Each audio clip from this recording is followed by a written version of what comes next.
Assalamu alaikum wa rahmatullahi wa barakatuhu. What is going on, brothers and sisters? It's Daniel here, and we are back here again today. Alhamdulillah, today we have this video. Going to be watching this. It's a conversation with Sheikh Al-Dedu, who is an esteemed scholar, I believe from Mauritania, but he's growing in popularity all over the world. And I've never really seen anybody say anything negative about him. Supposedly he has a lot of studies in the hadith.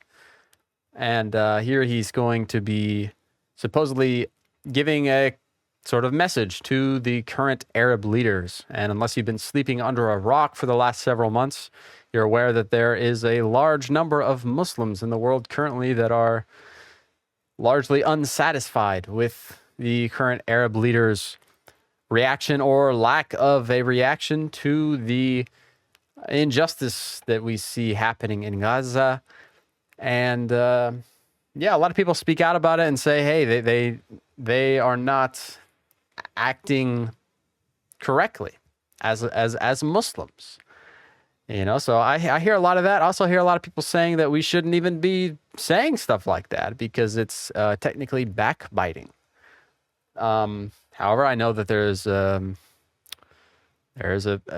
fair number of a good handful of respected scholars from the past that would perhaps be doing the same thing and calling out these current Arab leaders, and then the way that they are handling this kind of situation. Anyway, I'm just interested to see what this specific sheikh has to say about this. And let's see what's going on here. فضيلة الشيخ تحدثت قبل قليل عن الحديث لا يضرهم من خذلهم. من هم الذين خذلوا أهل فلسطين وأهل بيت المقدس؟ هل نكون نحن؟ الخاذلون الآن هم الحكام والجيوش. فحكام المسلمين جميعا خذلوا أهل غزة، ولا يستثنى من ذلك إلا لو قدر أنه استثني أحد، يستثنى واحد أو اثنان فقط. أما الجميع فقد تواطؤوا على خذلان أهل غزة، لأنه كان بالإمكان أن يوقفوا هذه الحرب من أول يوم. ولذلك كل Okay, that's a really bold claim right off the bat that I'd like to respond to. I mean, he's saying that the Muslim rulers have abandoned Gaza because they could have stopped the war from the first day. And personally, I don't know if that may be true. It may not be true. I mean, I understand. I don't know. I empathize with the people that are calling on the Muslim leaders to do something about it. But at the same time, it's like you can't just you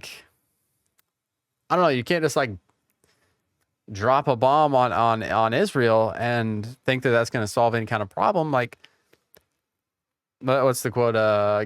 Gandhi, an eye for an eye makes the whole world blind, right? But at the same time, you can't just sit there and do nothing, right?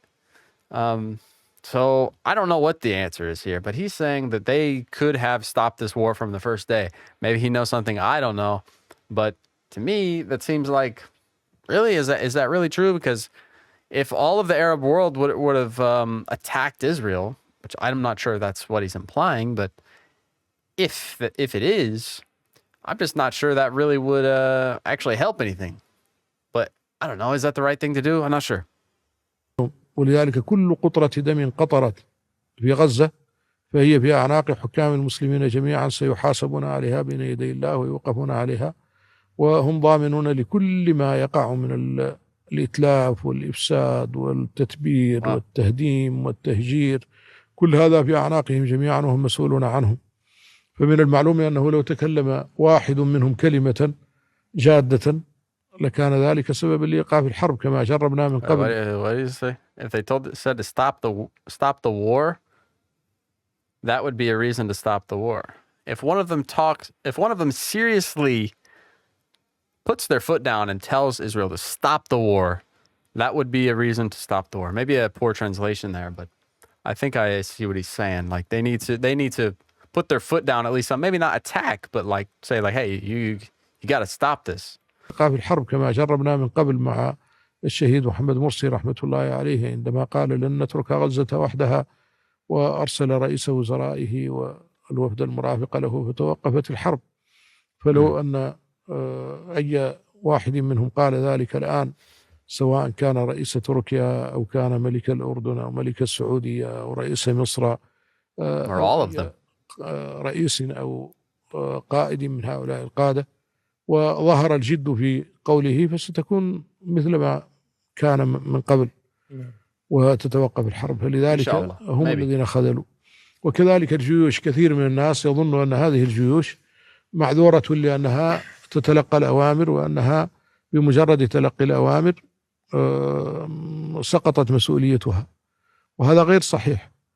فالجيوش لا تبعث يوم القيامة تحت قيادة قائدها ولا أميرها ولا ملكها ولا رئيسها، بل كل فرد سيأتي وحده يحاسب بين يدي الله، كما قال الله تعالى: وكلهم آتيه يوم القيامة فردا.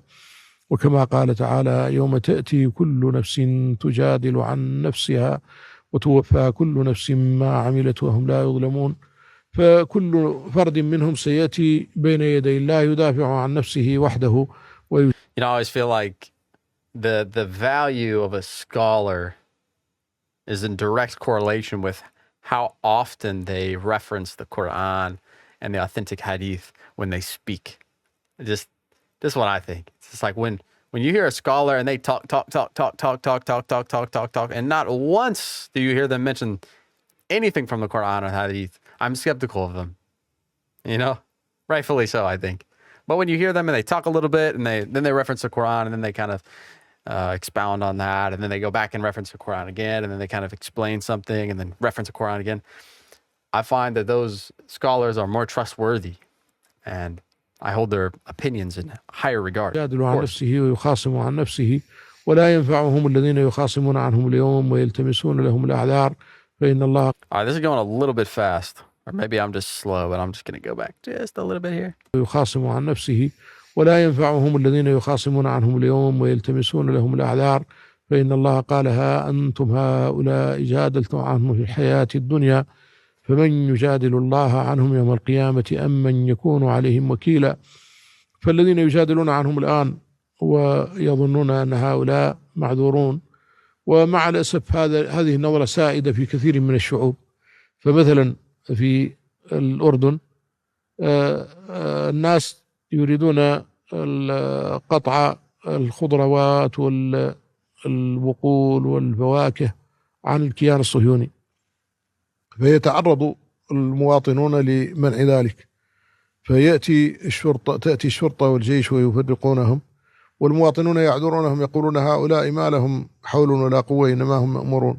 كيف ما لهم حول ولا قوة؟ هم مباشرون، والمباشرة تقطع حكم التسبب، وهم مسؤولون عن ذلك شرعا، وهم مشاركون في الحرب لأنهم بإيصالهم لهذه المواد وتأمينهم للطريق.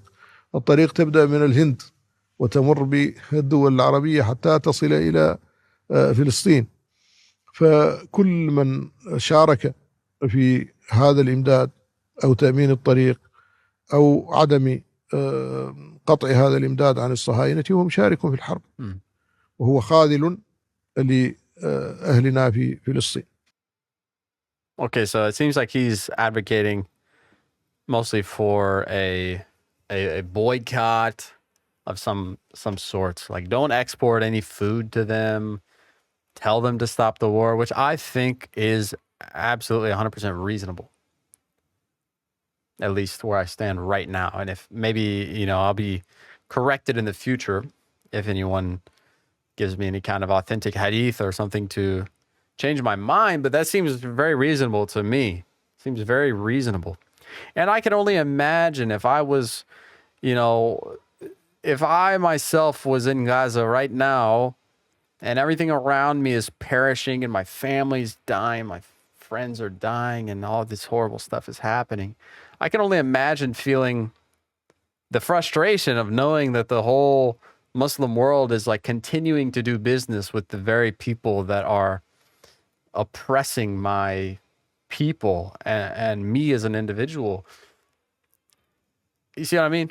Like, how frustrating would that feel? Like, do y'all care? Like, do y'all really even care? It would make you feel like alone, make you feel scared and alone and helpless. Like, You can't do anything. You're stuck. And then the whole Muslim world is just continuing business with your oppressor as normal. I would feel a lot better if, the whole Muslim world came together and said, hey, we're going to not do business with these people anymore. We're not going to export any food to them. That's the least we could do. That's the least we could do. So I do think that's reasonable. I do think that's reasonable. And I think everything that he said here, I wouldn't disagree with any of it. I think so. So, yeah, I think that's a pretty powerful message. And I hope that the Muslim leaders hear this perspective, and I hope they consider it, and may Allah guide them to do the right thing, and may Allah ease the suffering of all the individuals and all the families, all the Muslim families around the world that are currently going through hardship and pain and suffering. May Allah help them and make it easy for them. And may Allah make it end well. Ameen. So that's all for today. And may Allah bless you generously for watching this video with me. And inshallah, we will see you all in the next one. Assalamu alaikum wa rahmatullahi wa barakatuh.